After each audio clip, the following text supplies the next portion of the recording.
Buenas tardes y bienvenidos.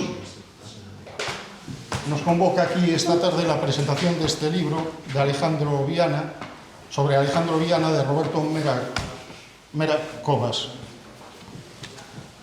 En primer lugar, querríamos agradecer, como siempre, la hospitalidad del Centro Cívico de aquí de Canido.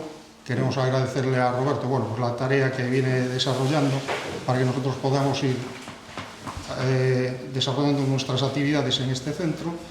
Y quería decir, antes de nada, darle la bienvenida a Roberto. Quería decir antes de nada que casualmente este libro, como digo, que presentamos hoy, Alejandro Viana, un galego a fronte do rescate dos refuxiados republicanos, recibió la semana pasada, hace justamente una semana, el sábado día 23, el premio Antón Losada Diéguez en la categoría de ensayo e investigación, la 37 edición del premio. Bien, antes de empezar, querría hacer algunas consideraciones telegráficamente, porque luego vamos a tener ocasión de hablar del libro, pero lo van a hacer Enrique y Roberto. Entonces yo, muy brevemente, al hilo de la lectura del texto, se me ocurrió una serie de cosas que, vamos a hacer una mínima reflexión. Quería decir que, como sabéis, la mayoría de vosotros estamos en familia, nos conocemos todos. La Asociación Cultural Foucault-Buchan nace, en parte, para rescatar la memoria histórica de la desmemoria institucionalizada. Esa es una parte, pero otra es para transmitir los códigos de valores y de justicia que estas personas como Alejandro Viana y otras que lucharon por las libertades en este país con aquellos valores republicanos de fraternidad, etcétera, nos fueron transmitiendo. Bien, pues no nos conformamos con rescatar la memoria, sino que queremos transmitir sus códigos, como decía, de valores y de justicia. Porque lo vemos como un operativo ideológico interesante, pues, para debatir y para afrontar la realidad que tenemos. Dijo Gregorio Marañón que nadie más muerto que el olvidado. Esto de alguna manera refleja lo que podemos leer en este libro. Se da una paradoja absurda que en el sistema democrático que tenemos, que es que no reconoce a estas personas que lucharon por defender la democracia en la Segunda República y murieron muchos de ellos por esa causa, y sin embargo están sumidos ahora en el olvido.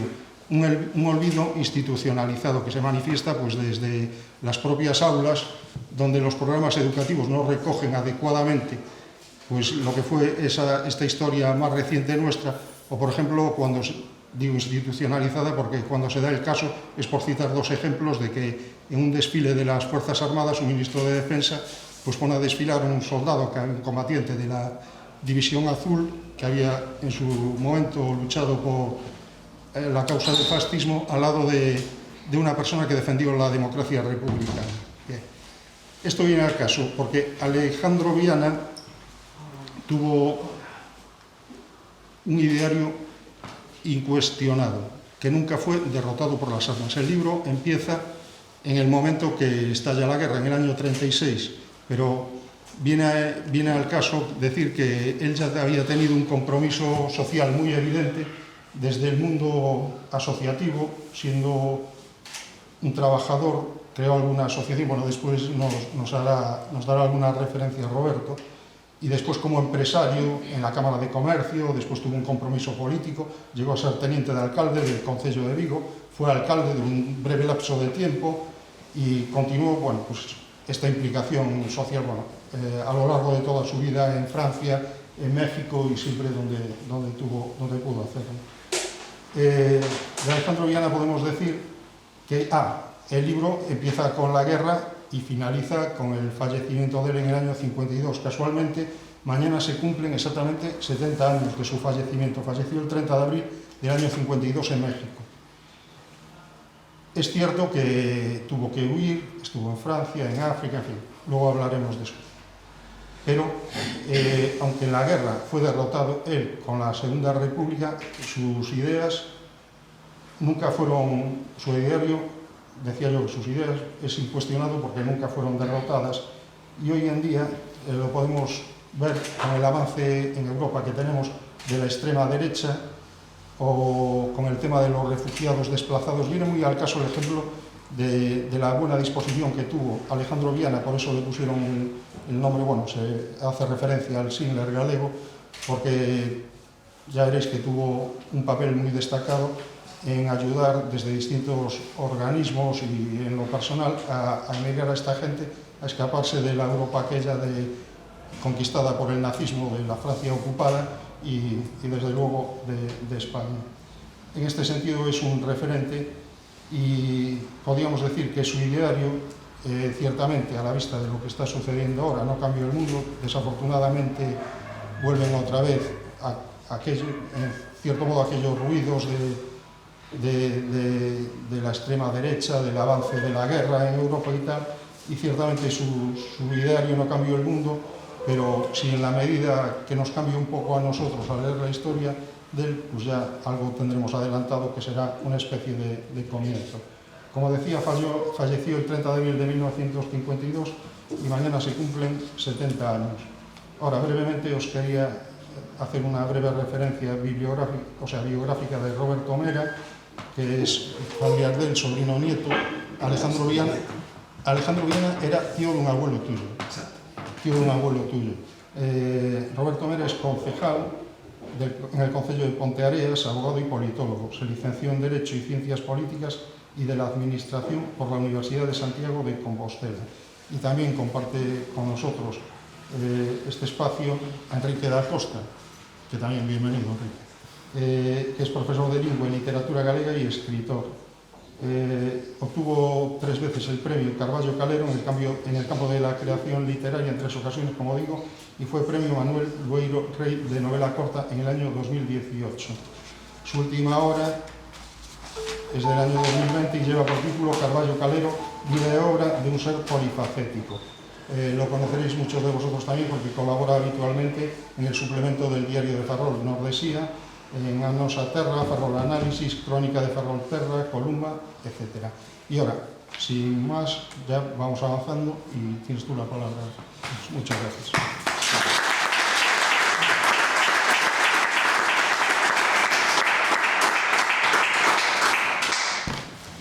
Boa tarde. Para mí é unha honra poder presentar este libro de Roberto Mera Covas e que Edurne Bailes pensase en mí para facelo. Había vos de descubrir tamén e xa che digo, che dou os meus parabéns polo premio que acabas de recibir, pero xa non o contou aquí Víctor. Como ben sabedes, gañou o 37º premio Losada Diega de investigación. O sea, que está recén chegado ese premio, non? E benvindo sexa porque realmente eu creo que é digno de mérito.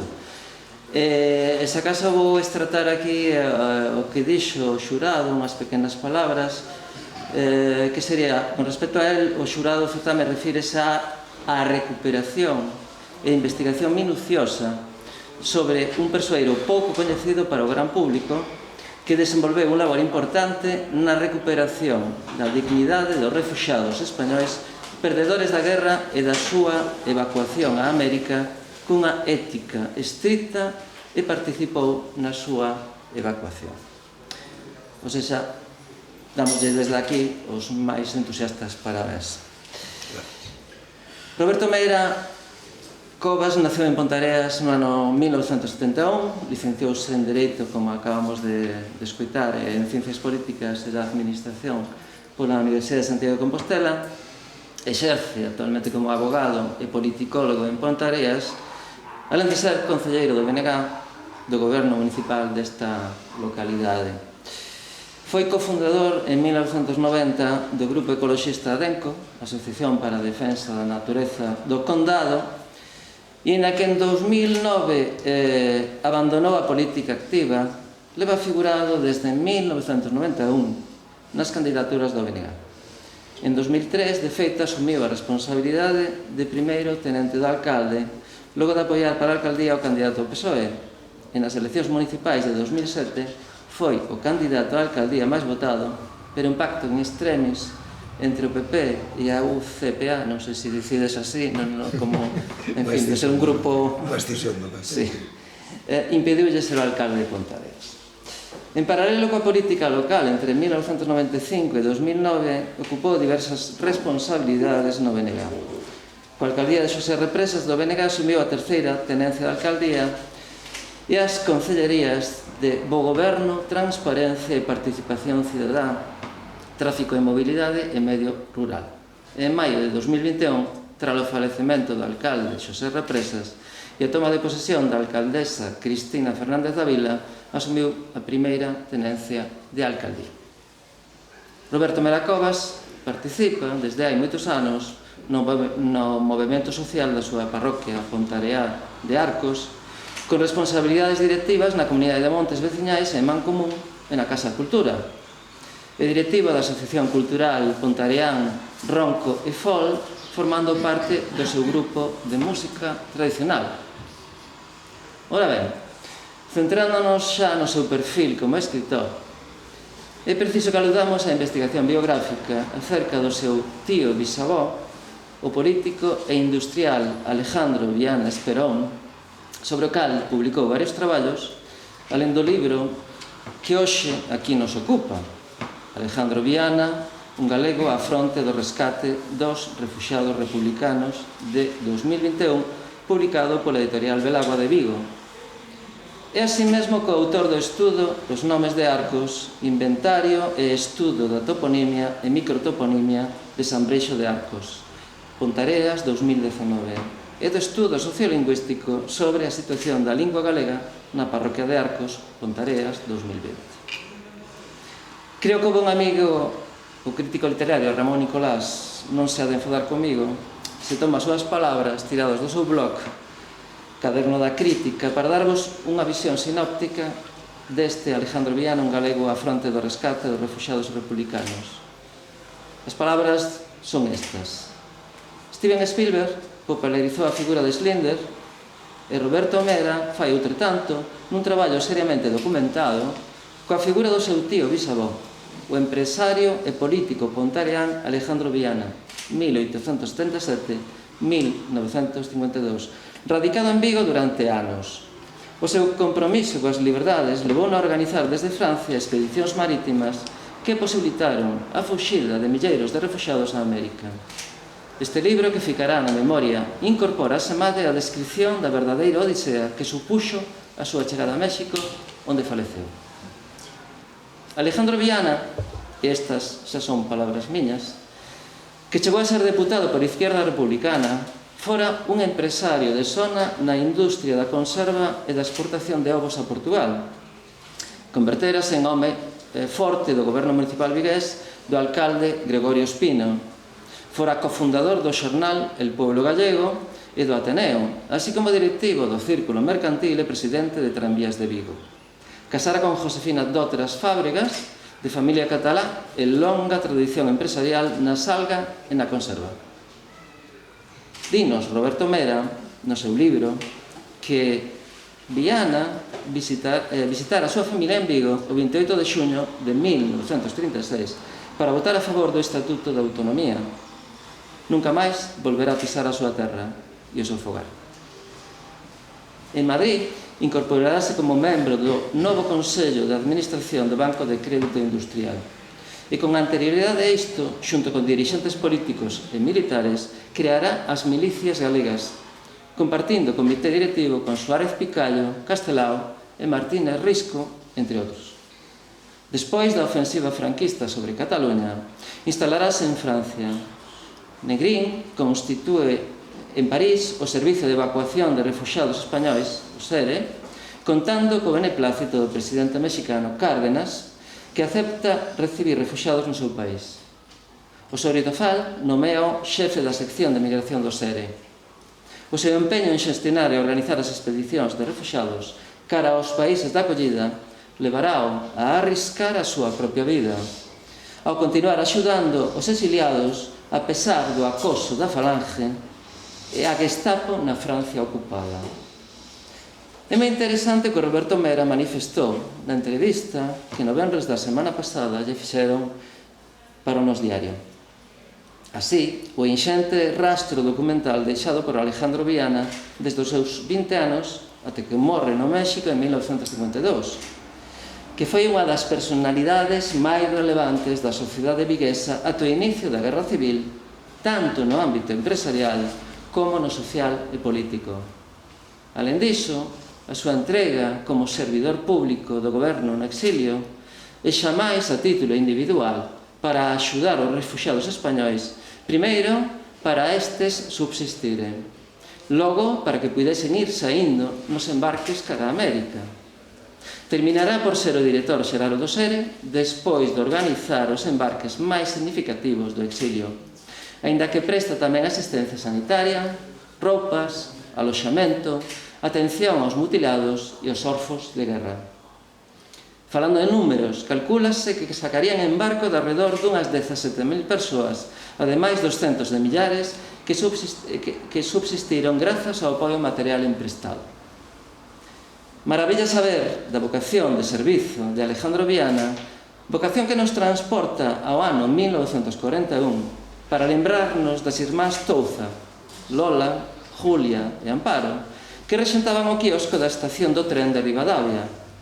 A simple vista, co fin de ofrecer melindres, licor café, caña de ervas ou bocadillos, aínda que estes gardaban un segredo que moi pouco sabían.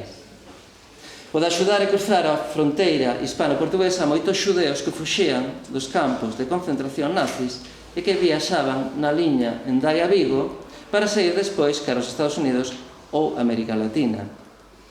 Conseguiron así axudar ao redor de 500 xudeus grazas a unha rede clandestina que as conectaba directamente co cónsul portugués Arístides de Sousa.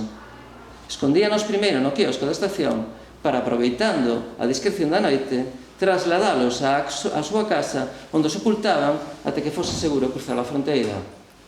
A axuda prestada a estas persoas realizábana de xeito desinteresado, porque eran solidarias por natureza e non só a exercían cos xudeus fuxidos, senón tamén cos prisioneiros da Guerra Civil, aos que entregaban comida a través dos barrotes do cárcere. Sexa como for, e a lista de Schlinder mediante, que era a vida das irmás Touza, que era de Alejandro Viana, ben merecen poder ser guionizadas nun bon filme cinematográfico.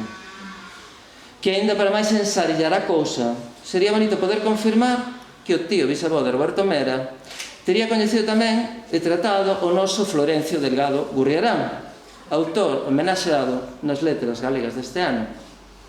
Florencio Delgado Gurriarán, home de compromiso que ingresara no Partido Galeguista en 1933 e que escapara de represión exercida polos sublevados en 1936. Así, desde a súa aldea de Córgomo, en Vilamartín de Valdeorras, partira primeiro para Zamora e para Portugal despois, refuxiándose nunha casa de Tourén, saindo desde o porto nun barco noruegués a Francia para novamente regresar á zona republicana.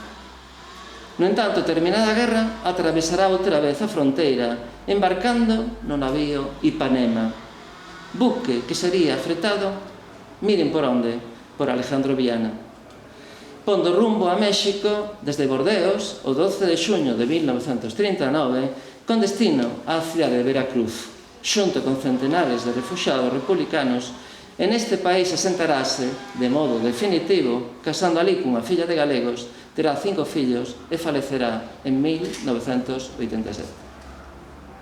O libro de Roberto Mera Covas, Alejandro Viana, un galego al fronte do rescate dos refuxiados republicanos, e para irmos finalizando xa, direi que está escrito nunha prosa áxil, cun estilo divulgativo, cuxa lectura se nos antolla amena, un extraordinario ensaio, a fin e ao cabo, avalado polo rigor da documentación consultada, como podemos observar nas notas a pé de páxina, así como na bibliografía que se agrega ao final. E de notar tamén o interesante álbum fotográfico que se xunta o que se callar engade veracidade e un maior apego a canto fica dito. O libro está dividido en 5 partes. A primeira delas, a guerra; a segunda, os refuxiados; a terceira, a solidariedade; a cuarta, o inferno; e a quinta, a odisea. Partes as que aínda lles cabe xuntar un epílogo e uns anexos. En conclusión, o rumbo cara á liberdade do propio Alejandro Viana irá a realizar no ultimísimo momento.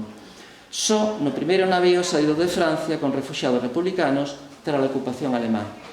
A bordo do Alsina, se ben esta opción se verá torcida a medida que pase o tempo. E que a chegada a México solamente se puido producir após unha enormísima odisea, transcorridos varios meses e un verdadeiro calvario vivido en África, primeiramente en Dakar, logo en Casablanca. Desde a cidade marroquí, Alejandro Viana conseguirá por fin que o vapor portugués Cuanza os puidese levar ao porto mexicano de Veracruz, onde arribarían o 18 de novembro de 1941. Transcorrían deste xeito nada menos que 9 meses de inacabável travesía. Vela aquí, en conclusión, un fermoso libro que nos seduce a través dunha historia que é capaz de devolvernos a esperanza no ser humano. Vista a entrega con que Alejandro Viana se conduciu en todo momento para ver de axudar ao próximo. Amigo Roberto Mera, só me resta dicirche que moitísimos parabéns por tan envolvente e reparador libro.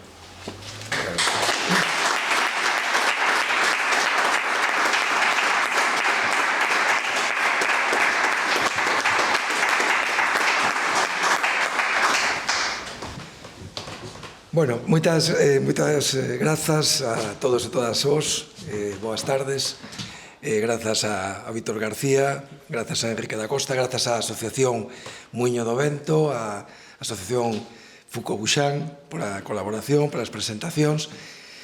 Antes de empezar a falar algo máis do libro, vamos poñer un audiovisual, un vídeo de 2 minutos, o que lle chaman agora un book trailer, non? Así como se fora un trailer dunha película, pero sobre o libro, que da unha maneira, pois, vades ben reflectido ahora en imaxes e en uns textos moi breves, o que acaba tamén agora de expoñer Enrique da Costa. Entón, vamos a poñelo.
Bueno, e non se está encendido o micro.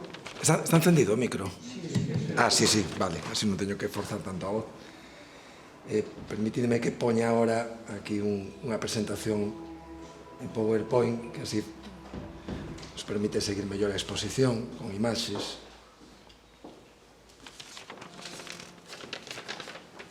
Vese, non? Vale. Bueno, eu sempre comezo estas presentacións comentando unha cuestión así máis tipo persoal, pero bueno, que a máis conecta bastante cunha frase de Gregorio Marañón que comentou antes Víctor, e é que para min facer este traballo de investigación, que agora culminou coa publicación do libro, que é unha parte dese traballo de investigación resumida e acotada a unha época tamén reducida da vida de Alejandro Viana, os seus últimos anos de vida, os seus últimos 16 anos de vida, para mí foi unha experiencia casi equivalente a de resucitar a un morto, non? É unha sensación que tive a medida que fun avanzando no traballo, e sobre todo cando xa tiña, digamos, conseguida unha cantidad de grandes as pezas do puzzle da súa vida, aparentemente casi completo, pois foi un pouco esa percepción, non? De ter sacado da morte a alguén, porque estaba morto no peor sentido da palabra, non? Por ese esquecemento, sepultado no olvido, e por tanto tiña un pouco esa sensación, no que non creo no máis alá, por momentos, incluso agora coa publicación, pois un ten casi gañas de creer, non? Para sentir a satisfacción que podería sentir nestes momentos alguén como Alejandro Viana depois de mirar que durante 70 anos, pois, ou 60 anos, estivo completamente oculto todo o que foi a súa traxectoria, os seus valores, a súa actuación ao longo da súa vida, e en particular a partir do ano 36, non?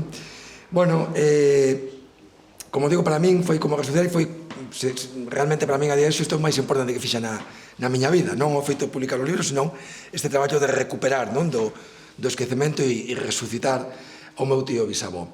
Bueno, neste traballo a persoa fundamental foi o meu avó, como comentaba antes Víctor, que era sobriño de Alejandro Viana, este home que vedes aquí, Ponciano Mera Viana, que de alguma maneira conecta ese pasado co presente. Se o meu avó, este libro non tería saído nunca do prelo, nin siquiera toda a investigación se tería feito, nin a vida de Viana se tería recuperado.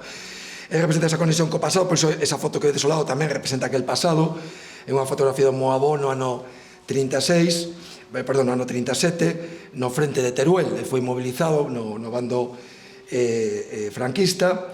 Eu xa dende moi pequeno recordo que escoitaba na casa do meu avó cando íbamos a facer a visita dos domingos, con moita frecuencia se falaba do tío Alejandro, e falaba do seu tío Alejandro que fora deputado, e por lo tanto iso era un motivo casi de orgullo na familia, tivéramos un deputado na familia, e que morrera en México, pero nada máis que iso, non se daban moito máis detalles. Estamos falando de finais dos anos 70, era moi querido na familia, tanto é así como o irmán pequeno chamas Alejandro en memoria do famoso tío Alejandro, e máis Alejandros na miña familia, tamén na familia política da muller de Alejandro Viana. Pero, bueno, simplemente iso, checado tamén polo prexuizo de que o meu avó fora no bando franquista e eu daquela non tiña, digamos, a capacidade para saber que un rapaz de 23 anos en Ponteareas non elixía o bando na Guerra Civil, pois, bueno, pensei que o meu avó era un pouco desa onda, e o seu tío tan querido, pois sería tamén algo parecido, procurador en Cortes no franquismo, e aí quedou a cousa durante moitos anos, durante varias décadas, ata que xa estamos falando de principios do 2000, cando un xa ten unha formación política, certos coñecementos históricos, un día de casualidade formulei a ecuación, e cando un sabe que México foi o destino da maior parte dos exiliados, dixen, a ver se foi para México como exiliado e foi deputado, pero republicano. E decidí preguntarlle ao meu avó, que me confirmou esa hipótese, e que ademais sacou un cartafol que tiña guardado ali nun armario con algunhas informacións, con algunhas cosas escritas a máquina de escribir por parte del para a Enciclopedia Gallega, que non se chegou nunca a publicar, con algunhas notas biográficas sobre Alejandro Viana, unha reportaxe no Faro de Vigo dos anos 90, onde se falaba sobre todo da súa vida en Vigo antes do 36, onde fora un persoeiro importante, pero tamén se facía unha referencia ao seu labor humanitario en Francia, non? Unha fotografía que tiña ali tamén, con unhas postais recibidas de Alejandro Viana dende México. Era pouco material, pero suficiente para decir, bueno, aquí temos un personaxe moi interesante, haberá que indagar e investigar máis, porque o meu avó tampouco sabía moito máis. Pensade que cando Viana se marcha no 36 para México, o meu avó ten 23 anos, e, por tanto, sabía o que sabía con esa idade, e depois xa a súa relación foi simplemente por correspondencia, máis censurada, dende México e ata o ano 52, non? Bueno, como digo, a partir de aí, decido que hai que iniciar a investigación, bueno, fixadevos que isto tamén ten moito que ver cos problemas relacionados con a memoria democrática e histórica da estigmatización, moitas das familias, do medo, non? Do medo, que moitas veces a moitos nos costa creelo, pero que esta xente que con 23 anos viviu a guerra civil e 40 anos de ditadura, o sea, mantendo curioso, non? Como sempre falaba de diputado de México, pero ata que eu lle pregunto no ano 2000, nunca antes concretara que fora republicano e que morrera exiliado, non? Eu pensaba que morrera porque emigrara para México, non? Bueno, como digo, a partir de aí había que facer un traballo de investigación, empezando polas fontes orais.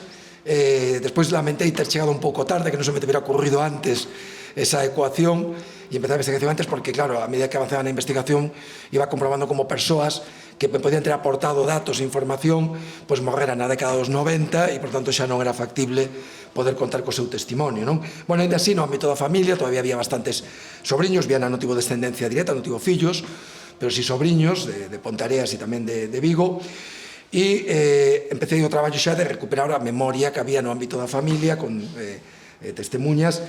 Aí tamén conseguín certo material de moito interese, sobre todo fotografías. Isto tamén ten que ver un pouco con esa estigmatización a veces de todos que na súa familia tiveron represaliados, fora asasinados, fora exiliados. Na familia política de Viana, falando cunha sobrinha, me di que ten fotografías e digo que, bueno, se me deixa facer copias porque me interesaría ter copias, e a contestación que me dá é que me vai mandar o álbum de fotos porque está ali nun fallado e iso mellor calquer día o tiran porque non hai un interese real para a cuestión. Entón, ao final o que recibo é un álbum que é unha auténtica xoia de 50, 60 fotos de Viana dos anos 10, 20, 30 ata o ano 52, fotos como estas que vedes aquí del nos seus primeiros anos en Vigo, fotografías, moitas fotografías en diferentes balnearios que frecuentaba, como por exemplo en Mondariz balneario, ali ao lado de Pontareas, nos anos 20. Aquí tedes outra imaxen tamén, cun persoeiro de Vigo moi coñecido, para os que teñades relación con Vigo sonará, o doutor Corbal, Cesario Corbal, coñecido tamén como médico dos pobres, que ten unha rúa dedicada a Vigo, que era íntimo amigo del. Bueno, as fontes orais e esa documentación que viene no ámbito familiar se vai completando co traballo en arquivos en Galicia, en Portugal, en España, en Salamanca, en Madrid, en Bilbao, arquivos públicos, arquivos privados, de partidos políticos, en Francia, en México, e como decía antes que era Enrique, me permite en pouco tempo darme conta de que o rastro documental que deixara ao longo da súa vida, tanto antes do 36, pero tamén despois do 36, era realmente espectacular. Desde o punto de vista cuantitativo era enorme a nivel de hemerotecas, Faro de Vigo, el pueblo gallego, no primeiro tercio do século XX, no que era todo o que tiña que ver coa vida social, política, económica de Vigo. Viana era un dos persoas máis relevantes que tiña máis presenza pública nos medios de comunicación nesa época.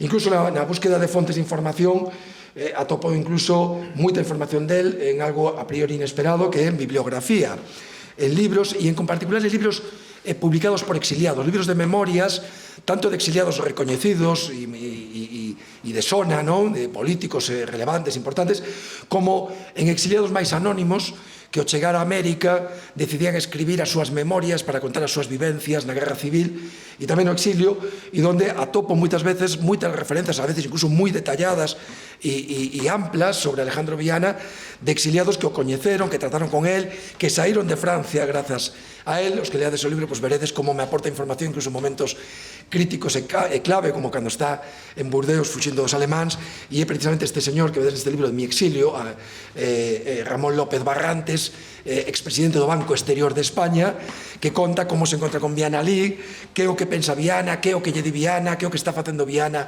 en Burdeos para intentar sacar os últimos refuxiados no último embarque xa baixo os bombardeos alemáns. Bueno, todo iso sale, como digo, de informacións de fontes tan variadas como estas, libros descatalogados, atopados na Biblioteca Nacional, nas bibliotecas da Universidade de Santiago, etcétera, etcétera. Bueno, todo isto me permite conformar xa un material a finais desa primeira década, 2010-2011, suficiente como para escribir a súa biografía, dende o ano 77, 877, que nace en Pontareas, ata 52, que morre en México. O volumen de información era enorme. Iso lle dou unha forma de traballo, vamos a chamarlo así, académico, moi extenso, porque foi unha tese doutoral, un traballo extenso que, para que os fagades unha idea, este libro ten 260 páxinas. Si trasladáramos ese traballo de investigación actualizado a día de hoxe a este formato estaríamos falando de 1.600 páxinas aproximadamente, o que nos pode dar unha idea, cando menos desde o punto de vista cuantitativo, de todo o que poden atopar sobre a vida de Alejandro Viana e da súa biografía. Como digo, xa tiñamos moitísimas pezas do puzzle, non faltaba tampouco ninguna relevante, no sentido de decir, bueno, aquí hai un punto escuro, unha lagoa, que non nos permite explicar ben como se pasa de aquí a este outro punto da súa vida. Estaba todo, como digo, bastante completo, e eso, ese traballo redacto me dá máis a satisfacción de poder ler o meu avó enteiro. O meu avó viviu hasta os 101 anos, hasta 2013, con moitísima lucidez, o que lle permitiu coñecer con todo o luxo de detalles o que fora a vida do seu querido tío, e a partir de aí xurde tamén a necesidade de isto convertirlo nun libro e popularizar a figura de Alejandro Viana e intentar achegala a poboación. Dicía que o traballo, de alguma maneira, aparentemente o remato nese momento que redacto da investigación, pero en realidad a investigación continúa, e continúa a día de hoxe, e eu creo que vai continuar toda a miña vida, porque sigue aparecendo moitísima información. Sigue aparecendo moitísima información porque tamén, afortunadamente, cos avances técnicos que ten habido nos últimos tempos, pois iso ten facilitado que moita información que está en moitos arquivos, que para os investigadores a veces é difícil acceder, ou que un non ten ni tan sequera pistas ou indicios de que pode haber información en determinados arquivos da persoa das que estás investigando, agora saian á luz a través da digitalización da documentación deses arquivos e de que se poña a disposición de toda a poboación en internet. Por poñervos un exemplo, xa hai 5 ou 6 anos aproximadamente, facendo búsquedas que fago periódicamente en internet sobre Alejandro Viana, de repente un día topo unhas 30 cartas de Alejandro Viana a Bernardino Machado. Bernardino Machado foda o presidente da República Portuguesa, que se exiliou a Galicia a finais dos anos 20, cando empeza a ditadura de Salazar, e estas cartas me permiten descubrir que Alejandro Viana fora o anfitrión de Bernardino Machado no seu exilio na Guarda. A mí nunca se me tería ocurrido ir á Fundación Mario Soares a Portugal, ao arquivo Bernardino Machado, a buscar, así a cegas, posible información de Alejandro Viana. Non tiña ninguna pista, nin o máis mínimo dato que me permitira pensar que Viana tivera relación de alguna clase con Bernardino Machado. Bueno, como digo, gracias a que esta xente digitaliza esos documentos, os colgan e os poñen a disposición de todos nós, pois iso me permite atopar esta información, que non era unha peza do puzzle que me faltara, pero que o que fai enriquecer ese puzzle da súa vida. Ainda últimamente me teñan aparecido tamén máis datos, documentación, teses doutorais recentes relacionadas coas sociedades galegas de Bos Aires, que me permiten descubrir que hai nos arquivos desas sociedades galegas moitísima correspondencia de Alejandro Viana dende Francia no tempo da evacuación dos exiliados, etc. Bueno, traducir este traballo a un libro implicaba varios retos, non? O primeiro deles era resumir o traballo. Claro, eu que non quería era publicar un libro de 1.600 páxinas, nin de 800, nin de 600, non? Publicar un libro que ao final che van a comprar 4 amigos que van a colocar nunha estantería onde efectivamente vai ocupar moito espacio, pero que se len as primeiras 20 páxinas xa podes dar grazas, pois eso non era realmente o que a mí me interesaba. Eu o que quería era facer chegar a figura de Alejandro Viana de unha forma asequible para calquera lector. Por tanto, había que facer un traballo de resumo, e o de resumir, ademais de que a mí se me dá mal, espero xe non dar exemplo, implicaba o sofrimento de recortar, non? Que recortas? E cada vez que recortas algo, sempre consideras que é algo importante, estás privando a xente de cousas que a ti che parecen de interese, e máxime se hai no medio unha componente afectiva como é este caso, non? Bueno, a pesar dese sufrimento, sí que se conseguiu ese objetivo, porque quedou reducido a isto, 260 páxinas, dentro do punto de vista cuantitativo é algo asequible para calquera lector e se pode ler con certa rapidez, non? Bueno, ese sufrimento, buscamos unha solución que explicaría agora e que permite combinar as dúas cousas, non? Que a información este disponible para a xente, pero que o libro sexa asequible á lectura. Despois, o segundo reto era facer o traballo ameno, non? Había un punto de partida favorable para conseguirlo, e que a historia é unha historia épica, por lo menos a historia nesta fase da súa vida, dentro do ano 36 ata a súa morte, que na que se centra o traballo, o libro publicado. É unha historia épica, é unha historia case de aventura, que, por lo tanto, xa facilita bastante as cousas, porque en si mesmo o contido é de interese.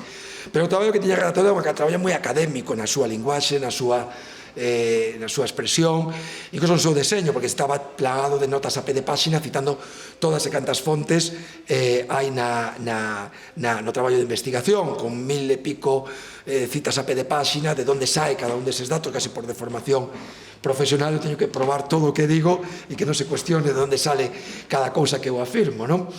Bueno, a verdade que lle di moitas voltas, porque eu de dotes literarias que eu saiba nada, non? Pero eu fago notas de prensa e demandas judiciais, pero redactar un libro a mí me dá así como moito pánico e digo, como traduzo isto a un estilo que sexa áxil, atractivo e interesante? E pois darlle moitas voltas a que vai descubrindo como facelo, e se realmente o libro é áxil, como decía antes Enrique, non é tanto mérito meu como mérito dos materiais que atopei durante toda esa investigación.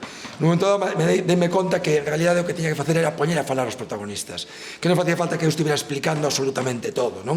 Senón que os protagonistas xa por sí mesmos falaban, e ademais falaban dunha forma muitísimo máis literaria que podía conseguir eu, porque daquela, como moitos sabedes, a xente escribía dun xeito moi diferente a como facemos hoxe en día, non? Escribía realmente case de forma literaria, non? Cuidando moito o seu vocabulario, a sintaxe, as súas expresións, dando incluso unha certa solemnidade, non? Toda esa correspondencia, hasta incluso os documentos dos servizos secretos franquistas, por suposto os libros dos exiliados, as memorias, están redactadas nun xeito que me levaron á conclusión, para que vou a estar a explicar nada se eles o contan de maravilla e os contan perfectamente. Entón, do que se trataba era de resumir eses materiais para que non fora denso e logo de conectarlo todo e darlle unha coherencia nun relato e nunha liña argumental donde eu simplemente fora ordenando ben eses materiais e, como digo, que falasen os propios protagonistas. Non todo está documentado, excepto que non se citan as fontes de todo o que aí se afirma, sino só daquilo que está recollido literalmente. Logo hai cosas que eu afirmo como narrador, que para non facer densa a lectura e pesada e que entorpecera, pois non se citan de onde salen esas fontes, pero ahora explicarei que calquera que teña dúbidas pode confirmalo e comprobalo que de algún lado sae. Non me tomo ninguna licencia artística, ainda que en algún momento poda parecelo. Hai unha pasaxe, por exemplo, cando Viana vai a escapar de Figueres para cruzar os Pirineos e marcha en coche con varias persoas, donde se di que era un día soleado. Eso non é que eu me tomara a licenza de inventarme un día soleado para facer máis bonita esa secuencia, sino que é unha fonte oral, que además está en internet colgada, coa que tive tamén a oportunidade de falar, que acompañaba a Viana nese momento e que cando rememora ese día di que era un día soleado. Por tanto, se o di, non lle vamos a discutir os que non estábamos ese día ali nesa situación. Bueno, o terceiro reto, por suposto, era atopar unha editorial que publicara o libro. Tiven a sorte de dar con Belago Ediciones, con Edurne, a súa editora, que tomaron con tanto máis entusiasmo que a min o proxecto e que ademais creo que o resultado obtido un gran resultado en canto a presentación do libro, a maquetación. Creo que un libro bonito, un libro agradable e a altura da historia que se conta nel. E dicía antes que había buscado unha solución a ese digamos, a ese traballo de resumir que implicaba digamos, privar a xente de saber máis sobre Alejandro Viana, saber máis incluso da súa vida antes do 36, porque aquí prácticamente non se conta nada, non? E sobre todo tamén era privar os investigadores, e eu, claro, tamén un pouco por solidariedade, eu que estou agradecido con eses tochos de libros de 500, 700 páxinas, porque gracias a eles atopei moita información, e claro, tampouco vamos a privar os investigadores de tanta información que atopei que lle pode ser útil a outros para a súa investigación. Que foi o que fixemos entón para combinar as dúas cousas? Bueno, pois fixemos unha páxina web modesta, pero moi práctica e útil para ese obxectivo, non? Donde temos colgadas todas as fotografías que fomos recopilando no traballo de investigación, entre outras cosas que poden permitir que haxa xente que me identifique personaxes que aparecen esas fotos que eu non coñezo e non os teño identificados, e donde vai estar en breve, hai moitos outros traballos publicados, biografías resumidas del, pero en breve vai estar tamén disponible ese traballo de investigación completo, primeiro para calquera investigador que lle pode ser realmente de utilidade, e para calquera persoa que despois de ler o libro teña interese en profundizar máis ou en saber de onde sae calquera cuestión que eu afirmo no libro e que está documentada. Bueno, decía antes, e tamén comentaba antes Víctor, que o libro empeza falando da vida de Viana no ano 36, pero no ano 36 Alejandro Viana xa tiña 59 anos, non era un rapaz, xa tiña toda unha vida importante vivida, non? E nestas presentacións eu fago máis fincapé nesta etapa da súa vida, porque é interesante que o futuro lector se poda poñer máis facilmente na pel do protagonista e é moito máis doado facelo se un sabe quen é Alejandro Viana no ano 36. No libro, de forma axito de contextualización, na primeiras páxinas, 2 páxinas, como moito, bueno, se fai un repaso telegráfico, non? De quen era Viana, da súa vida, de unha forma moi básica e moi sinxela. Viana nacera en 1877 en Pontareas, naceu no seo dunha familia moi humilde, unha familia pobre, vamos a dicirlo así directamente, pero con 14 anos marcha xa para Vigo, entre outras cosas porque na familia, iso sí son cosas que se acordaba o avó, de escoitar a súa avó, a nai de Alejandro Viana, decían que o rapaz era espabilado, o rapaz valía, tiña aptitudes, entón decidiron mandalo para Vigo a traballar en varios negocios de familias adiñeiradas de Pontareas que estaban instaladas en Vigo con diferentes negocios. Aí rapidamente se empeza tamén a formar de forma autodidacta, iso sabemos polos ecos de sociedade dos xornais daquela época que nos aportan informacións que hoxe serían impensables, e onde se fala como estaba estudando no Círculo Mercantil de Vigo, cuestións de contabilidade, cuestións mercantís. Bueno, ele xa con 20 e poucos anos se convirte en xerente e pronto xa se convirte tamén en un dos 4 socios dunha empresa que vai marcar a súa vida en boa medida e sobre todo a súa fortuna e a súa posición económica e social, que xa deduciríades antes coas fotografías que puxen, onde xa se miraba que era unha persoa naquela época acomodada económicamente, en boa posición, que era esta empresa Jimeno y compañía, unha empresa moi curiosa que se dedicaba á exportación de ovos a Portugal, a Marrocos, a Inglaterra, e que tiña casi como monopolio da recollida de ovos en todo o sur de Galicia, sobre todo a provincia de Pontevedra, e todo o norte de Portugal ata Matosiños, ata Porto, con almacéns e delegacións por muitísimas vilas e cidades. Tiñan instalacións industriais potentes en Guixar, na zona industrial de Vigo, e unha empresa que lleva a reportar, xunto con outras actividades económicas, unha gran fortuna. Alejandro Viana, pois aquilo que poñemos no vídeo de un home feito a sí mesmo, que venda nada, pero que acaba sendo un dos, digamos, representantes da burguesía industrial de Vigo máis importante e económicamente mellor posicionados, non? De acordo aos informes da Garda Civil no ano 36, do seu patrimonio, ao cambio a día de hoxe, en euros, estamos falando dunha persoa que tiña un patrimonio entre 3 e 4 millóns dos euros actuais, non? Iso nos permite tamén facernos unha idea da súa posición económica. El, poucos anos despois de empezar xa con esta actividade económica, casa con Josefina de Otras Fábregas, xa polos apelidos vos podedes imaginar, de familia catalán que viñeran para Galicia 100 e pico anos antes pola salgadura, que neste momento xa se dedican a conserva.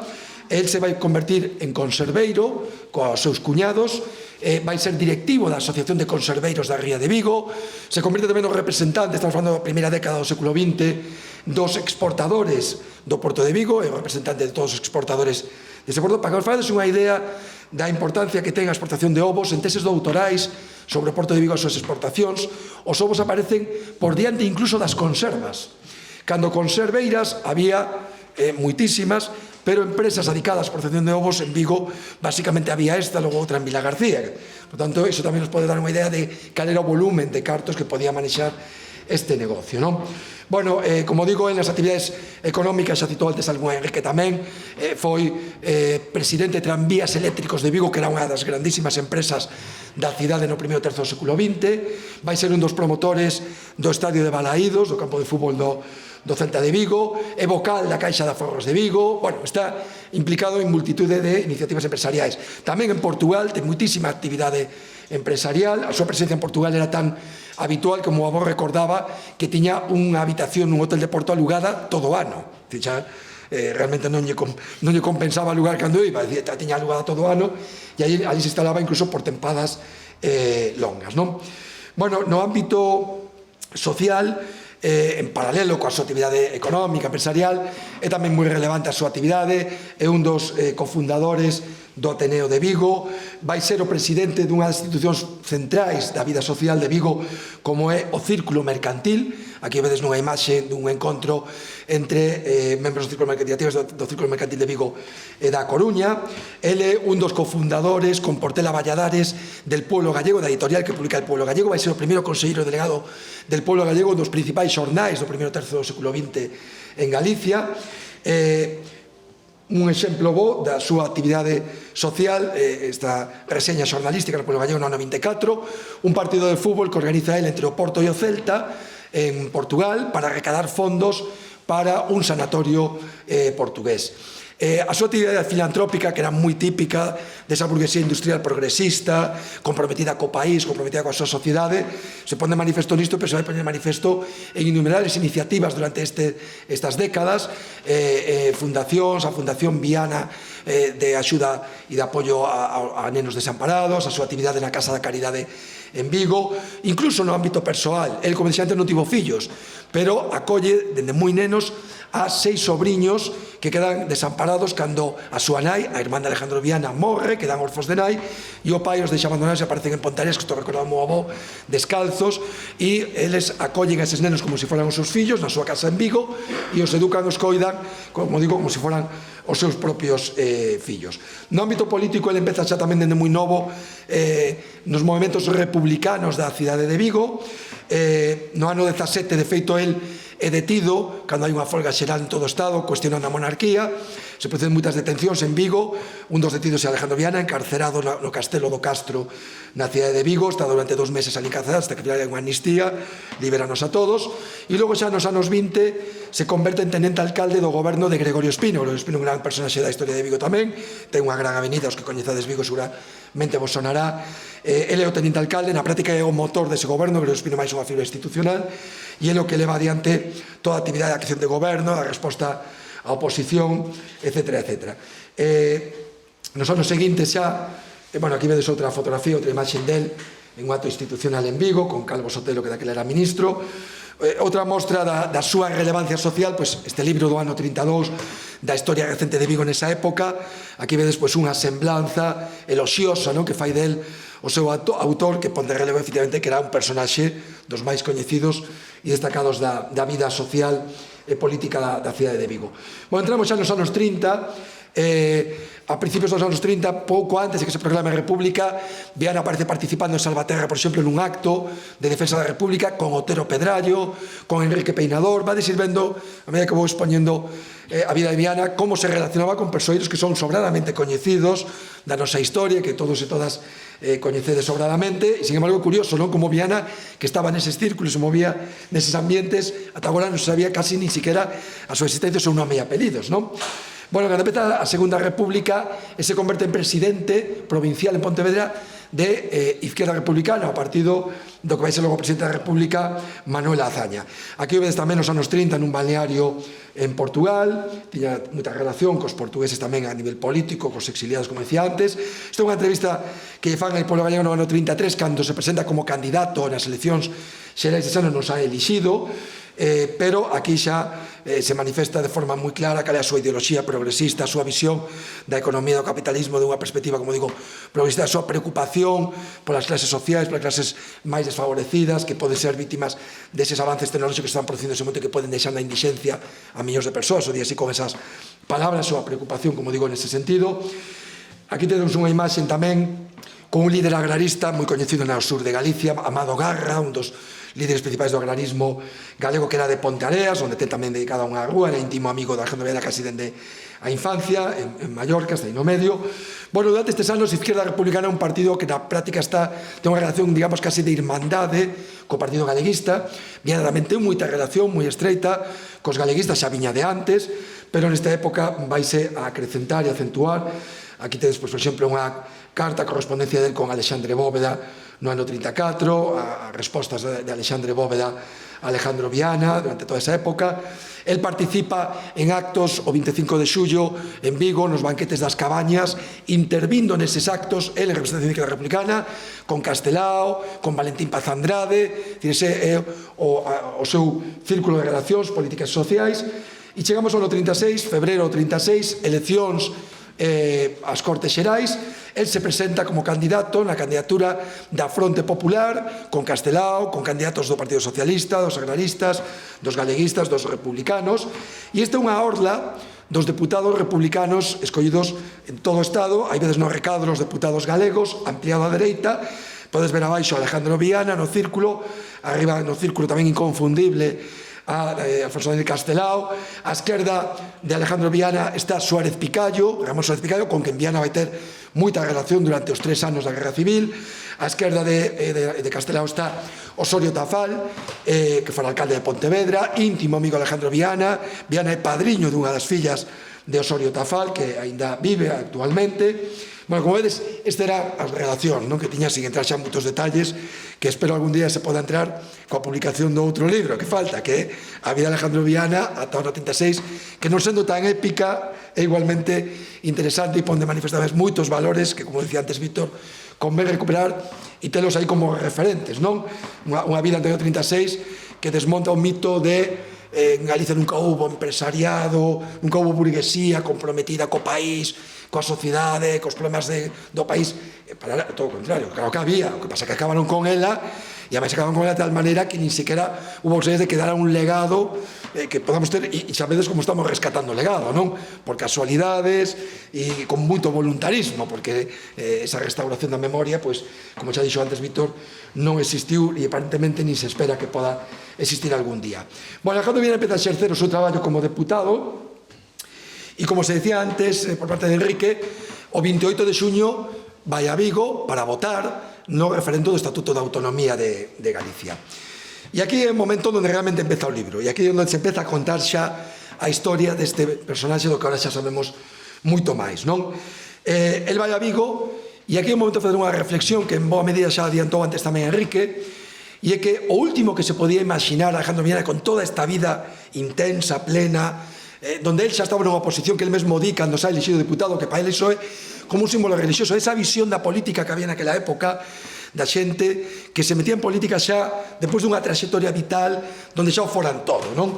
Donde consideraban que tiñan unha obriga de devolver a sociedade o que a sociedade lles dera, a xente feita a sí mesmo que conseguía esa fortuna e que consideraban que había que darlle a xente, digamos, ese tempo a través da acción política e da acción pública e que asumían esas responsabilidades xa como unha cuestión honorífica, non? Porque el mesmo di, non? Que para ele unha honra, que vai a exercer iso como se fora un símbolo sagrado, etcétera, etcétera, non? Bueno, como digo, o último que se podían imaginar é que non iba a volver nunca máis a pisar a súa casa. Él se marcha pensando que volverá a súa casa como calquera de nós, que nunca máis iba a volver a mirar de parte dos seus familiares, que iba a ter que esperar 11 anos para volver a ver a súa muller físicamente, que nunca máis iba a volver a ver a súa cidade de adopción, a súa vila natal, que nunca máis iba a volver a ver a toda esa inmensa cantidade de amizades do ámbito empresarial, social, político da súa querida cidade, que nunca máis iba a velos a moitos deles porque ademais iban ser asasinados nas semanas, nos días seguintes, nas semanas seguintes, nos meses seguintes, moitos amigos íntimos del que van ver que van ver truncada a súa vida, non? Co seu asesinato, entre eles tamén algúns dos seus familiares e dos seus parentes, moitos dos que saen nesta foto onde está Viana á esquerda na entrega do Estatuto de Autonomía o presidente das Cortes, o 17 de xullo de 1936, o presidente tamén da República, hai veces presidentes de diputacións provinciais, alcaldes de cidades de Galicia, moitos deles volven esa noite en tren a Galicia e atopan aquí a súa morte. Viana, Castelao, Osorio Tafal, outros dos que están aquí, deciden quedarse e probablemente iso significou a diferencia entre morrer e seguir con vida, non? Bueno, como decía, vai ter que sufrir o shock tamén da morte de moitos coñecidos, persoas íntimamente coñecidas del, como un sobriño dos que acollera de neno, que vai ser torturado nos baixos do Concello de Pontareas e asasinado no cemiterio desta localidade.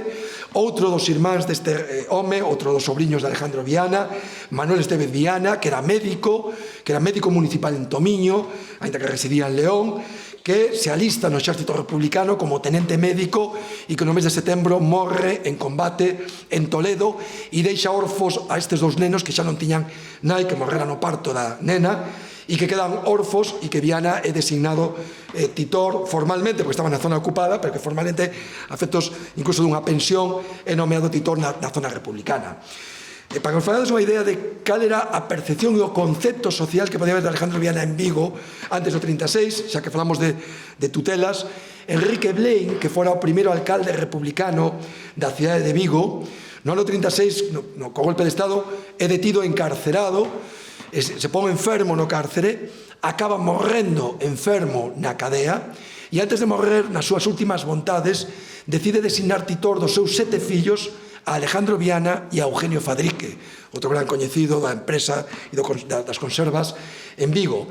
Que este señor, que este home, que Lane, decida designar, pensando que a guerra podía acabar ben para os republicanos, que se podía restablecer a normalidade, decida designar a Alejandro Viana titor responsable dos seus 7 fillos, creo que dá boa mostra de quen era Alejandro Viana para a sociedade viguesa no ano 36. Bueno, durante a guerra ele vai estar sempre acompañando o goberno republicano en Madrid, en Valencia, participa en todas as sesións de cortes que se celebran durante todo o periplo do goberno republicano e das cortes por estas cidades. Finalmente se despraza a Barcelona, a Cataluña, donde tamén permanece ata os últimos días da guerra, e participa na última sesión de cortes, a máis dramática, que é a que se celebra no Castelo de Figueres xa en febreiro 39, con apenas 60 deputados dos 500 prácticamente que tiñan as Cortes Xerais nesa época. Nada máis que 60 deputados están aínda presentes aí, un deles é Alejandro Viana, xunto con outros 3 galegos, pero nos días seguintes, como ben sabedes, todo se ven abaixo, o frente de Cataluña se desmorona e se produce xa o éxodo de 500.000 de refugiados que cruzan os Pirineos durante esas semanas. Aquí tedes imaxes que, por certo, bueno, efectivamente, tomar refugiados é un tema de actualidade. Hoxe, hai un ano, hai 3, hai 5, e o seguirá sendo seguramente o resto das nosas vidas, por desgracia, non?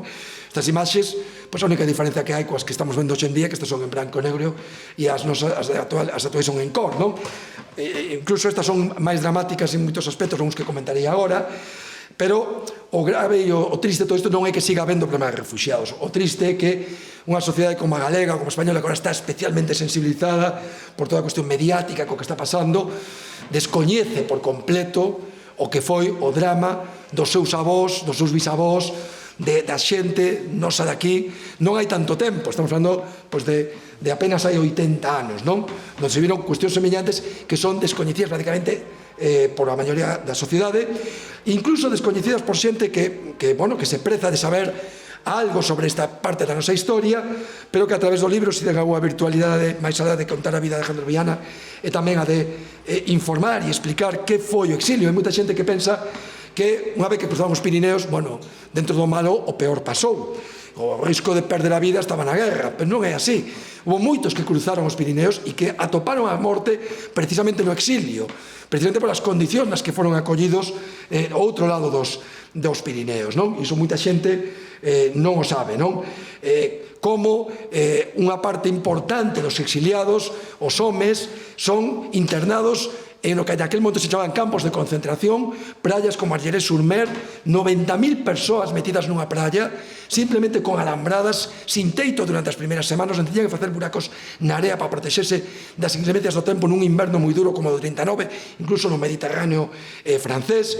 Como o resto dos refugiados son dispersados por toda a xeografía francesa, as mulleres, os nenos, os anciáns, perden o paradoiro entre eles, non saben onde están os seus familiares, non saben do seu destino. Aquí tedes outras imaxes que dan fe de todo isto. Isto é descoñecido para a maior parte da sociedade galega e sociedade española, non? Donde aquí hai moitísimos galegos, moitos perden a vida nestas praias, nestas condicións absolutamente infrahumanas. E ante esta situación tan dramática, que fai Alejandro Viana? Que fai o goberno republicano? Que é outra das virtualidades que pode ter o libro. Facer un acto de xustiza tamén con ese goberno republicano no exilio. Fan algo probablemente sin precedente na historia política e sobre todo na historia política dos éxodos, non? E dos refugiados, que é asumir a obriga moral de atender a toda esta xente. Os dirixentes republicanos que marchan podían marcharse e buscarse a vida, intentar refacer a súa vida como ben poideran, tiñan seguramente mellores condicións en canto a recursos que moitos destes miles e centos de miles de refugiados, podían terlo feito, probablemente non teria pasado nada, nin habría sequera grandes reproches, non?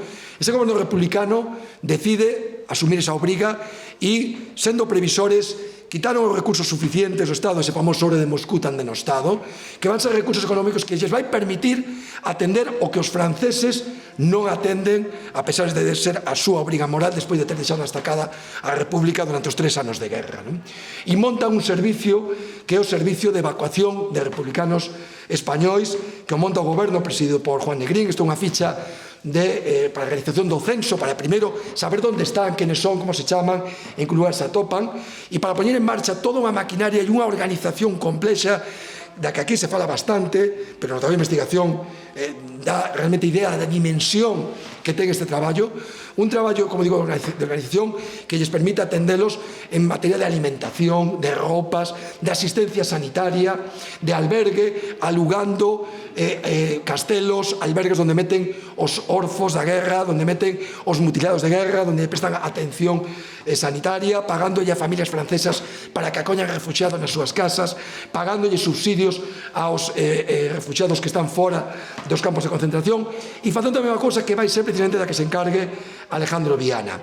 Porque efectivamente Viana, que xa ten 62 anos, xa ten unha idade que non son probablemente os 62 anos do que entendemos hoxe en día, por esa idade, el podía perfectamente refacer a súa vida, marchar para México onde xa tiña 2 sobriños exiliados, el tiña moitos recursos económicos, era unha persoa que sabía manexar capitais, era exportador, tiña a salvo unha boa parte da súa fortuna, e por tanto podía refacer a súa vida.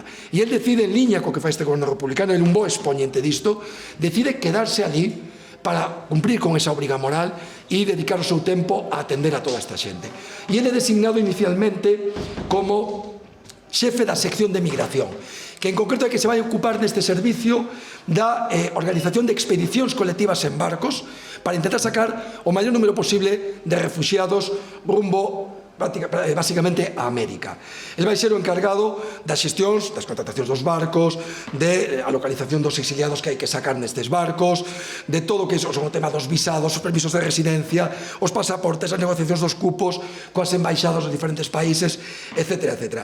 El vai ser o artífice, xunto con máis funcionarios dese servicio, obviamente non unha actuación a título individual e particular, ni moito menos, de barcos tan conocidos como o Mexique, barcos tan coñecidos como Ipanema, onde efectivamente marcha Florencio Delgado Gurriarán, moitos intelectuais, políticos, moitas persoas coñecidas, tanto galegas como do Estado español, o barco Sinaya, son barcos onde van máis de 1000 persoas, a maior parte deles, o barco Winnipeg, un barco tamén que parece unha referencia especial.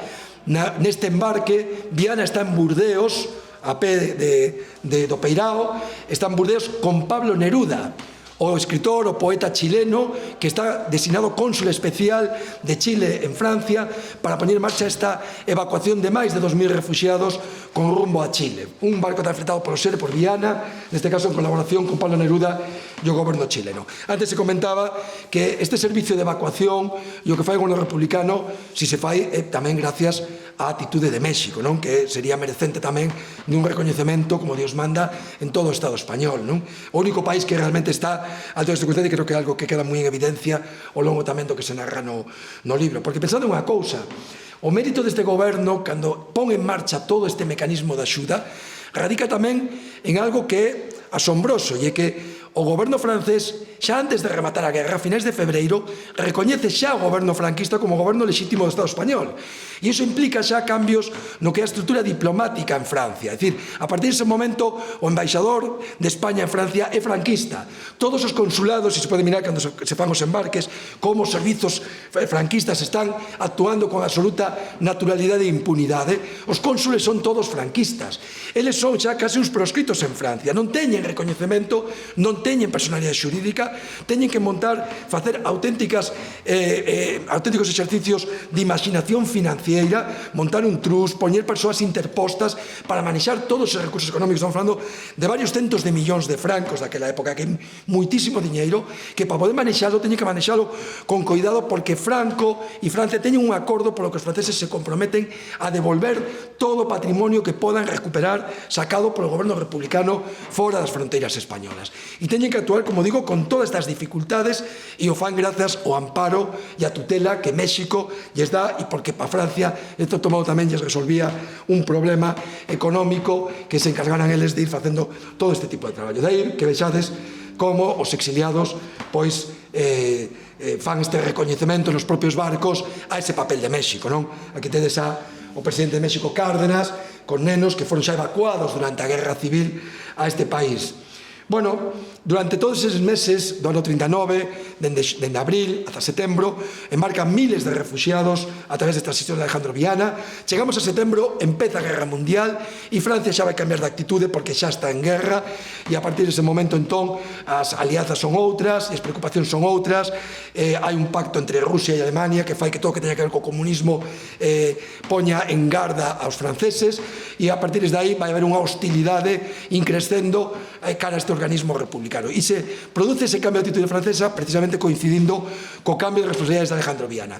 Viana pasa a ser xa o director xeral de todo o servicio de evacuación dos republicanos españois, e é xusto cando nomean, cando se producen as primeiras intervencións policiais francesas nas oficinas do servicio de evacuación. Se incautan documentación, se incauta o diñeiro que hai en metálico, hai unha causa judicial, se abre unha investigación judicial. Viana, Negrín, outros dirigentes teñen que estar declarando nos xulgados investigados sobre a procedencia dos recursos que están manexando. Aquí tedes un exemplo, unha ficha das milleiros delas que hai, por exemplo, no arquivo da Fundación Sabino Arana do PNV en Euskadi, de fichas asinadas por Viana como director xeral.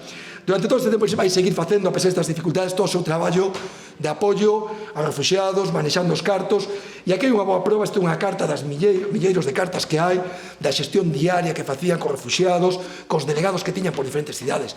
Isto é moi exemplificativo e ilustrativo de cal era o nivel de detalle desta actividade. Aquí Viana anuncia un delegado en unha cidade, en Perpiñán, que vai mandar 24.000 euros para a construción de 28 próteses para enfermos que necesitan unhas próteses para poder levar mínimamente con dignidade a súa vida no exilio nesas circunstancias tan dramáticas e tan tráxicas. Bueno, todas esas intervencións judiciais provocan que Viana teña que sair en unha rolda de prensa diante dos xornalistas franceses, que, por certo, sabía falar moi ben francés, que eso sí que sabía moi algo, que se acordaba deste detalle. Vai ser moi útil nestas circunstancias isto e ser exportador, porque para manexar todo este diñeiro en trus en Suiza, de Inglaterra, obviamente, el tiña unhas habilidades e unhas capacidades pola súa experiencia profesional, non? Bueno, aquí o vedes, pois iso, este xornal facéndose eco desas declaracións que fai en París nese momento. Bueno, el continúa traballando incluso como representante de sociedades galegas de Bos Aires, sociedades hispanas confederadas de Nova York, que o teñen a él como delegado en París, que lle envían cartos dicíndolle: necesitamos que localices a estes exiliados, que os saques de Francia con estes cartos en barcos de liñas regulares. El facía ese traballo, daba contas que incluso se publicaban nos xornais onde se reflectían as contas de como se invertían eses cartos, en que persoas. E ese é un traballo que vai facer durante os primeiros meses tamén do ano 40. Se siguen con fletes de barcos á República Dominicana e chegamos xa a maio do ano 1940. Os nazis entran xa en Francia, en xuño xa ocupan París, e neste momento xa Viana, 2 días antes de que entren os nazis na capital francesa, escapa cara a Burdeos con centos de miles de cidadáns da capital francesa. Chega a Burdeos e ali aínda vai ser capaz de fletar un último barco, o barco Cuba, onde marcha 500 refugiados e os poucos traballadores que todavía quedaban deste servicio de evacuación. Aquí tedes unha postal que el manda dende ali a súa irmán, a Pontareas, donde simplemente di, que confirma a súa postal, que continúa sen novedade. Pero dicía xa demasiado, e vedes que ten aí un cuño invertido, que é o cuño da censura militar. Isto era correspondencia intervida en Pontareas, donde os franquistas saben que están Burdeos, non? E isto vai ter seguramente a súa relevancia, como veremos agora de seguido. Nestas datas, nestes mesmos días, que cando Arístides de Sousa, por certo, está facendo tamén todas esas xestións para que salgan xudeos, Viana se encarga de xestionar en Burdeos o aloxamento de Negrín, de Casares Quiroga, republicano coruñés moi amigo de Alejandro Viana, Méndez Aspe, outros dirixentes, 15 dirixentes republicanos, que chegan a Burdeos protegidos polo embaixador mexicano, en vehículos da embaixada mexicana baixo a súa bandeira, que se esconden na embaixada e que o día seguinte, depois dese aloxamento que lle xestiona Viana, como decía, un par de días despois, consiguen embarcar con identidade falsa mexicana nas adegas dun barco carboeiro grego baixo bombardeos que está xa sufrindo Burdeos nese momento dos alemáns. Escapan, pero Viana tampouco marcha nese barco. E claro, cando estaba coa investigación, eu non entendía moi ben como era posible que non se tivera marchado ni no primeiro no barco Cuba con os refugiados, nin sequera con estes dirixentes que xa marchaban porque a súa vida corría realmente perigo, a ocupación era xa inevitable e xa Franco iba a ter as complicidades necesarias para a vinganza tan ansiada, non? Bueno, non o sabía ata que se publica un libro coa correspondencia co embaixador de México nestas datas en Francia, donde aparece unha carta de Alejandro Viana donde el mesmo explica e donde el di que decidiu quedarse en Burdeos xa incluso coa ocupación dos alemáns porque consideraba que a súa obriga era seguir atendendo moral e materialmente aos refuxiados republicanos. Así de sinxelo. Aplicaba a máxima de o capitán é o último en abandonar o barco, incluso o último por detrás do presidente do goberno que con toda a razón tamén, non hai ningún reproche, deciden marchar porque saben que a súa vida corre serio risco. É certo que a súa vida corría risco, nos días seguintes, como sabedes, empezan os secuestros, moitos coñecidos, como o secuestro do presidente da Generalitat, Luis Companys, o doutor Fernández Vega, Ponteareán, amigo de Alejandro Viana, que fora gobernador civil de Málaga, que é secuestrado, entregado a Franco e despois fusilado. E Alejandro Viana tamén é vítima dun intento de secuestro por parte da Gestapo e por parte da Falange. El mesmo explica en correspondencia como tivo noticia desa pretensión, como eluden ese intento de secuestro, se ten que esconder durante varios días nos arredores de Burdeos, ten que cruzar Francia 600 kilómetros a pé, en autostop, con coches que lles van parando ata chegar a esta vila, la Oulaubesc, en agosto, está en xullo de 1990, esta postal do ano 40. Estas fotos non son de internet, son postais del e postais de Pastor Candeira, un ponteareán, deputado provincial de Izquierda Republicana, que o acompañou durante a guerra, que tivo tamén responsabilidades importantísimas no servicio de que se dá conta tamén no libro. Aquí se refuxian á espera de ter a oportunidade de marchar. Os mexicanos, unha vez máis, son os que lles dan protección, chegan a un acordo na zona libre dos colaboracionistas franceses para darles unha mínima protección a todos os que estaban sendo obxecto de peticións de extradición por parte de Franco, como o propio Alejandro Viana. E nos meses seguintes se desprazan xa a Sanary-sur-Mer, porque hai as posibilidades de embarcar nun buque, un embarque que finalmente se frustra precisamente porque hai unhas intervencións da Gestapo e da Falange que evitan que ese barco poda zarpar. A pesar dos pesares, uns meses despois, en xaneiro do 41, aquí vedes esta postal, que é unha postal enviada por Pastor Candeira dende Casablanca, este buque o Alsina é o que vai sair finalmente de Marsella.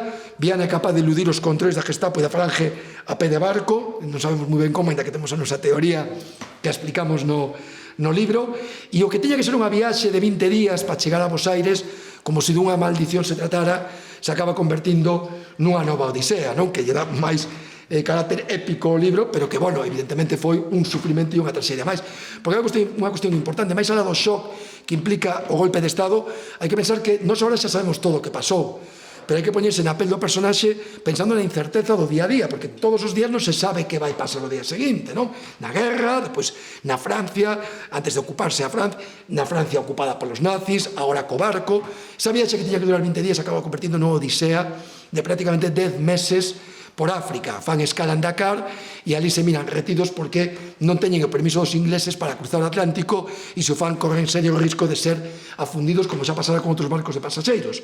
Se quedan fondeados na bahía de Dakar e ali se quedan vivindo durante 5 meses dentro do barco en condicións realmente durísimas. E Alejandro Viana vai ter, sorprendentemente, a posibilidade de volver a exercer o labor humanitario. Recibe, non sabemos como, en aquela época, como se faría iso, recibe 100.000 francos de Inglaterra, do goberno republicano, que distribúe entre todos os pasaxeiros que se atopan nese barco, os pasaxeiros republicanos españoles, porque era un barco onde iban centos de xudeos, austríacos, checos e 200 republicanos españois. Finalmente os devolven a Casablanca con medo de que podan ser repatriados a Nova España, logo con esa incertidumbre e eses medos, os meten nun campo de concentración tamén en condicións moi duras durante varios días, ata que coa mediación do embaixador de Argentina consiguen sair. El se instala xa en un hotel en Casablanca, donde volve a facer xestións co Consulado de México en Marsella, con Gilberto Bosques, fai xestións cos seus amigos do goberno republicano en Inglaterra, cartas como esta que vedes aquí, o ex-embaixador da República en Londres, onde explica todas as xestións que está facendo con Portugal, con Lisboa, con organizacións de evacuación de xudeos de Lisboa, para intentar conseguir un barco donde podan el e o resto dos republicanos subir e chegar dunha vez por todas a América. Despois de moitas xestións, tanto del como de outro organismo humanitario de México, consigue embarcar neste barco, o Cuanza, este barco portugués, que finalmente os leva por fin a Veracruz, en México, donde entra como exiliado político, que tedes a ficha de inmigración, o 18 de novembro do 41. Uns anos despois, chegará a súa dona, Josefina Dotras, el instálase ali, xa coa súa idade, consigue refacer a súa vida, compra unha farmacia a inmigrantes ponteareáns, que a convirte nun próspero negocio, e vai estar moi activo políticamente durante todos eses anos, participando na vida do exilio, na vida da izquierda republicana, que obedes a él, coa súa dona, paseando por México DF. Efectivamente, ele participa, por exemplo, nas sesións de Cortes no exilio que se celebran no ano 45 en México DF, onde se volve a reencontrar con Castelao, con moitos outros compañeiros que estaban en outros países americanos. Aí obedes a él tamén entre os asistentes. E, finalmente, pois a súa vida vai esmorecendo, aí obedes con outros exiliados, este baixo deputado por Coruña, Pardo Galloso, deputado da Republicana, daqui da vosa provincia, en México tamén, e aí obedes xa postrado nunha cadeira de rodas xa enfermo, pouco antes de morrer, como decía antes Víctor, o 30 de abril, mañá se cumpre 70 anos, do ano 1952. Bueno, xa vos dixen que eu de resumir levaba mal, o sea que avisei, e ademais, remato xa, non fixen spoiler, ainda que poda parecelo, hai moitas cosas que non contei, o sea que se ledes o libro vades a tomar cousas que non dixen, ainda que poda parecer mentira. O libro é un acto de xustiza, obviamente, como tantos outros que teñen que ver con memoria histórica. Xenera moita de sorpresa en moita xente, non? Primeiro, como unha vida así podía estar tan oculta, non? E incluso que non se coñecera ni tan sequera de oídas o nome e apelido, ainda que non fora máis porque foi deputado, non? Galego nas Cortes, non? Isto, evidentemente, é unha mostra máis da anomalía da democracia española no que foi o seu tránsito da ditadura á democracia, é dicir, esa asignatura pendente da restauración, da memoria democrática, da recuperación da vida, da dignidade e dos valores de persoas como Alejandro Viana, que en calquer país normal do mundo se tería feito hai moitos anos con medios públicos institucionais e que non dependería, como decía antes, da casualidade de que un teña un avó que comenta o tema, que vive moitos anos, de que un día ti se che ocurre ligar dous datos e do voluntarismo logo de botarte anos e anos, no meu caso con enorme satisfacción, lóxicamente, pescudando en arquivos e facendo un traballo de miles de horas de búsqueda casi ansiosa por recuperar toda esta vida, non? É realmente increíble. Antes falábamos do Schindler, non? É un término un pouco comercial, falar do Schindler galego, habería moito que matizar nesa comparación por moitos motivos. Hai un amigo historiador que di con razón e con moita gracia, di, eso ademais é un erro, dende o punto de vista, digamos, do rigor histórico, non? En realidade, Schindler debería ser o Alejandro Viana alemán, porque, claro, entre outras cousas foi posterior, non? Non entrar xa en facer consideración sobre os méritos de cada quen, non? Vos, se buscades en internet, está o Schindler portugués, Aristes de Sousa, o Schindler mexicano, Gilberto Bosques, que era o cónsul de Marsella, co que Viana ten moita relación, e mirades a cantidad de recoñecementos que teñen os seus países onde todo isto lles tocou de forma tangencial, non como a nós, directamente, os recoñecementos, os documentais, museos en Portugal, en Vilar Formoso, o museo dedicado a Aristes de Sousa, en Pontareas, aínda, iso tamén refería a nosa que temos que, evidentemente, resolver, estamos no goberno, non ten ningún tipo de recoñecemento. En Vigo non ten ningún tipo de recoñecemento, nin unha rúa, nin nada que se lle parece. Evidentemente, agora que se coñece, hai motivos máis que dabondo para que iso se poda correxir. Pensade, como dicía antes, que o mérito é diferente.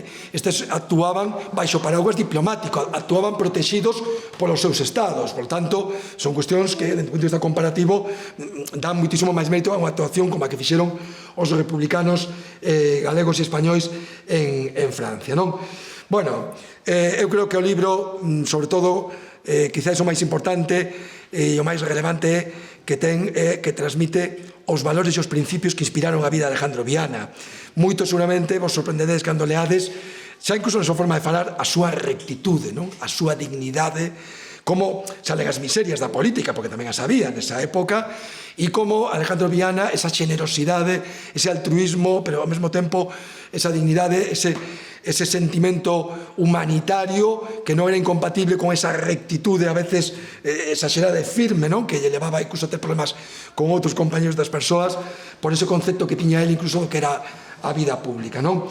Bueno, eu dicía ao principio que para mí isto foi un traballo casi de resucitar a un morto. Teño que dicirvos que con actos como hoxe, con tanta asistencia, que é unha gozada, non? Unha presentación dun libro que ten tanta xente, e neste caso teño que agradecervos o esforzo e o traballo que fixeche desde de difusión para conseguilo. Para min, a presencia de todos vos aquí, pois evidentemente é unha forma de que me axudedes a resucitar a Alejandro Viana e a traelo dese esquecemento e desa morte con mayúsculas na que estaba instalado a unha vida entre todos e todas nós que creo que é máis que merecida. Nada máis e moitas grazas.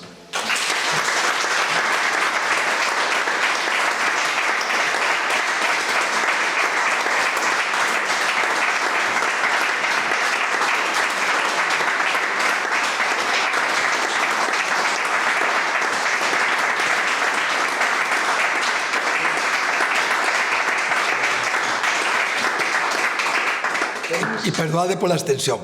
Grazas e perdón. Tenemos ocasión, el que quiera, de... Por suposto, sí, ali atrás tedes libro que queira o libro, e se queres que vos así dedicado, pues aquí estou a vosa disposición. Por suposto.